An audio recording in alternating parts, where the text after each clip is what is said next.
Well, if your child seems to be having some difficulties learning in school, what can parents do? Dr. Laura Saunders from the Institute of Living is here with some information that we can all use to help advocate for your kids in school. Hi, Doc. Hello, friends, and happy Wednesday. Happy Wednesday. So, right about now, you might be noticing things. Maybe the teachers are saying he or she's not doing the work, or they're always dazing off, or, you're having problems and you're wondering, what's going on with you? Why aren't you doing this? And there may be an underlying learning issue, and there's some things that we can do that will really make a huge difference, right?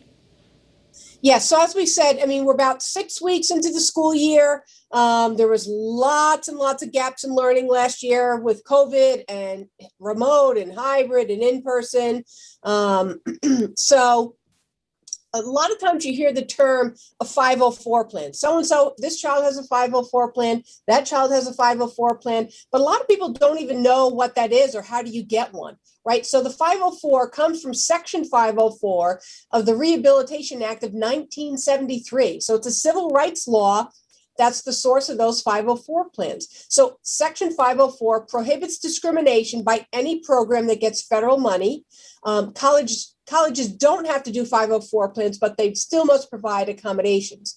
So a 504 plan is a formal plan for schools to ensure that a child who has some type of disability that could be identified under the law will get accommodations and support that they need in order to be successful at school.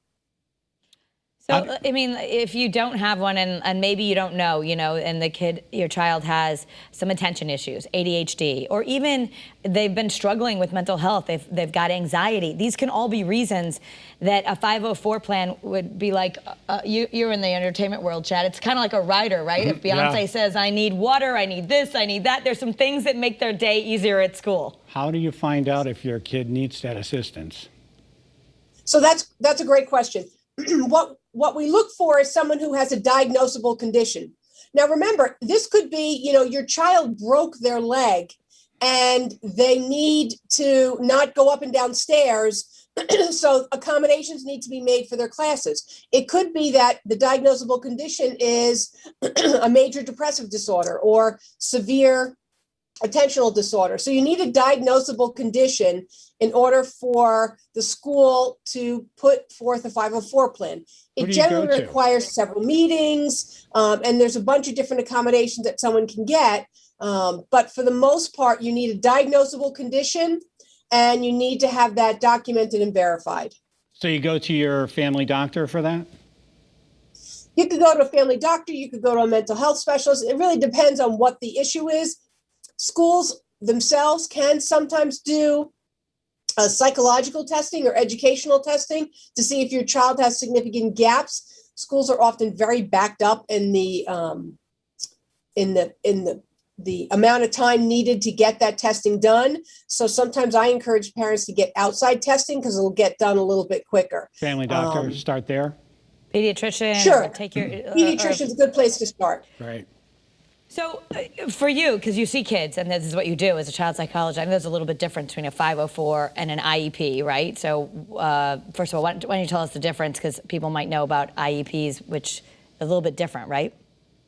So an IEP is an individualized education plan. An IEP is generally a classification when someone is under the heading of special education. It's often more serious accommodations, or sometimes under an IEP, if a child cannot be educated in that school, they will be placed maybe in a therapeutic day school. For the most part, schools are mandated to provide a child's education in the least restrictive environment. And that's actually a term that is used, least restrictive environment. So let's just say you can get the 504. You do this, and I know sometimes people will go to people like you to say, what kind of accommodations should I ask for? What are some of the simple accommodations that could make a big difference for a kid? So there's a wide variety of them, but I'm just going to throw out a few different kinds of accommodations.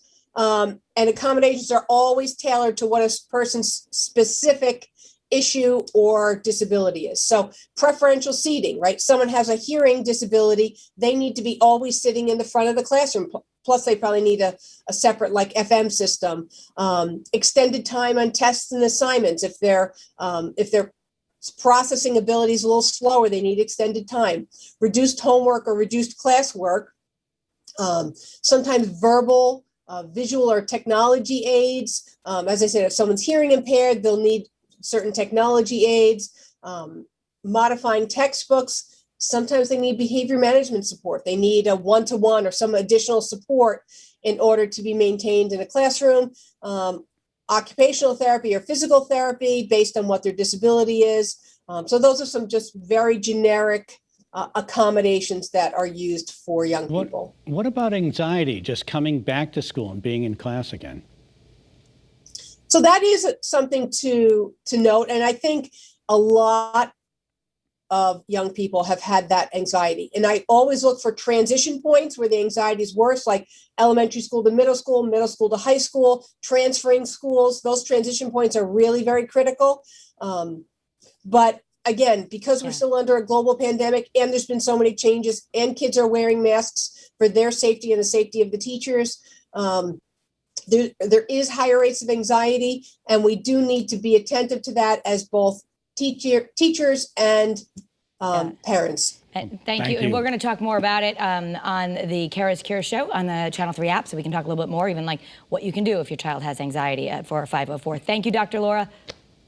I look forward to it. Thank you.